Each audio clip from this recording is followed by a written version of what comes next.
Dustin Schutte's with us today. How's it going, man? It's going great. I'm really looking forward to this, learning about this new flex scheduling plan from the Big Ten perspective. With now going to have 16 teams in the conference, and there's going to be a new model for scheduling. So it's going to be exciting to see how that kind of unfolds throughout the rest of the day. Well, what do we know about it so far? So far, Nicole Auerbach reported this from The Athletic. And it's basically multiple sources told The Athletic that the flex protect, quote unquote, model is the front runner. Schools would have 1, 2, or 3 protected annual rivalries and cycle through everyone else, no divisions.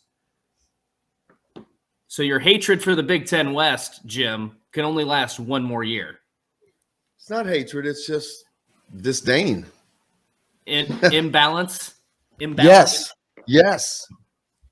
Yeah, I don't disagree. All right, so let's break it down from a football standpoint.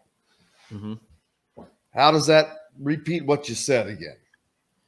All right, so they're going to basically schools would have either 1, 2, or 3 protected annual rivals and cycle through everybody else. And there'd be no divisions. And let's see if you used 3 rivals, that leaves you 6 games, conference games. Mm-hmm. To cycle through what would be 16 teams? Yes. Which would take you how many years? It would take you at least, 3 to get through? Wait, if you had 3, that would leave you with 13, 12. It would take 2 years. Oh. I think. If my math is correct, because your Team A would then knock it down that total to 15, and then the 3 let's say they do go with 3 protected rivalries, that knocks it down to then 12. So then you would play 6 one year and 6 the following year. Well, assuming that's how they would go about it. How are they going to determine whom plays whom? They drawn this out of a hat? Because can you imagine saying, all right, our rivals are Indiana decides to pick their rivals as Purdue, obviously. Right. Who would their second? Michigan State? Michigan State, probably. Because they want a power, but they don't want to have to play Ohio State every damn year or Michigan every year. But they need something like Michigan State, who they so I would go with Purdue, Michigan State. They don't have to have a third. No. And I don't know. But if I were them, I would say Rutgers. Rutgers, yeah, that would be a good one. Illinois would make sense. Illinois would make sense, to be honest with you. Although I don't know how much of a true rivalry there is there. What is? I don't know.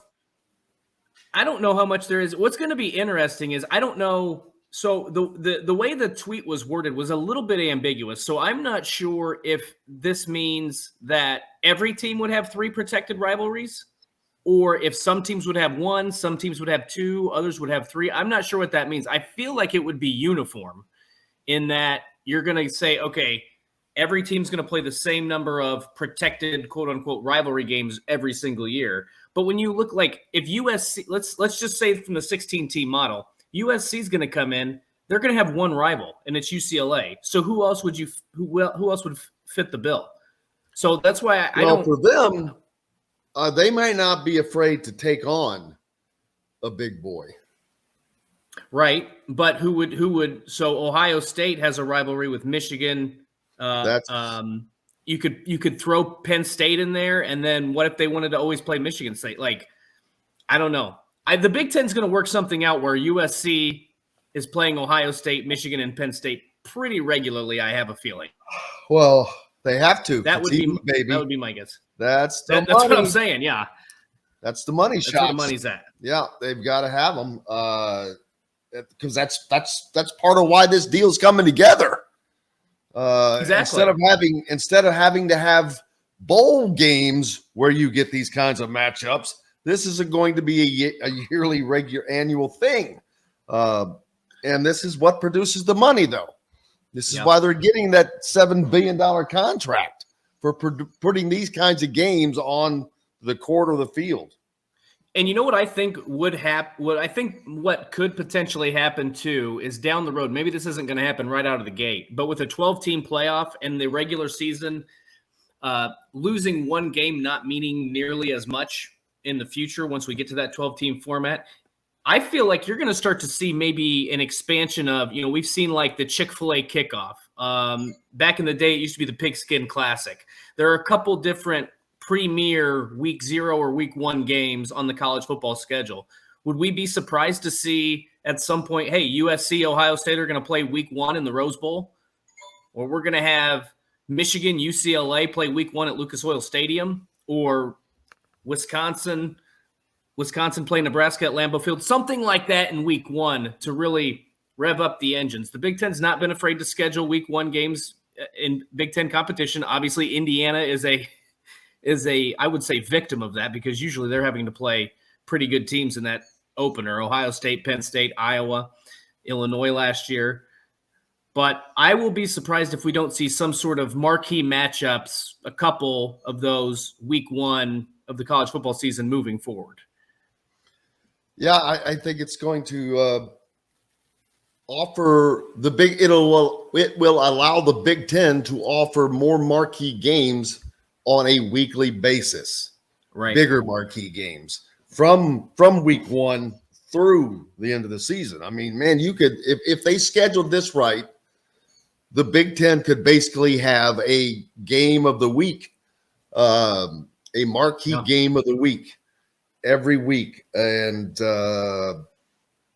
again, I think that they're out in front, as always, with the SEC sucking hind teeth. With their scheduling, they're not even on board with scheduling yet. And the Big Ten is already out in front with 16 teams and doing a whole new scheduling. It's like going, hey, SEC, what are you doing? They're like, I look at the SEC and it's like, although they have this giant league, they remind me of the clown car at the circus. Clowns just getting in and out, going everywhere. There's ants or whatever. Yeah. It's nuts, whatever. Too much power, maybe.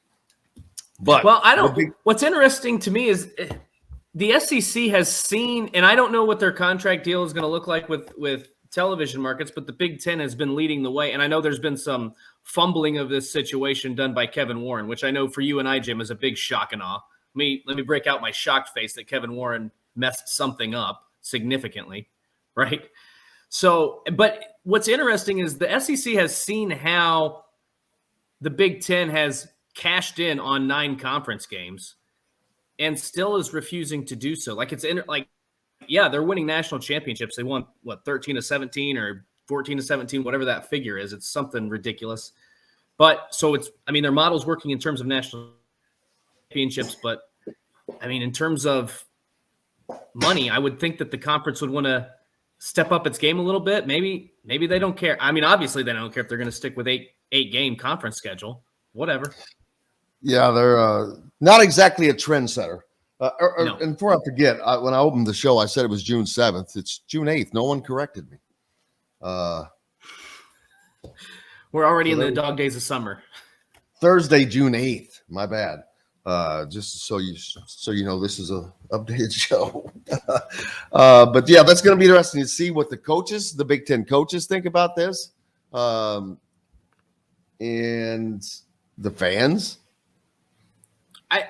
I think the fans love it. I do too.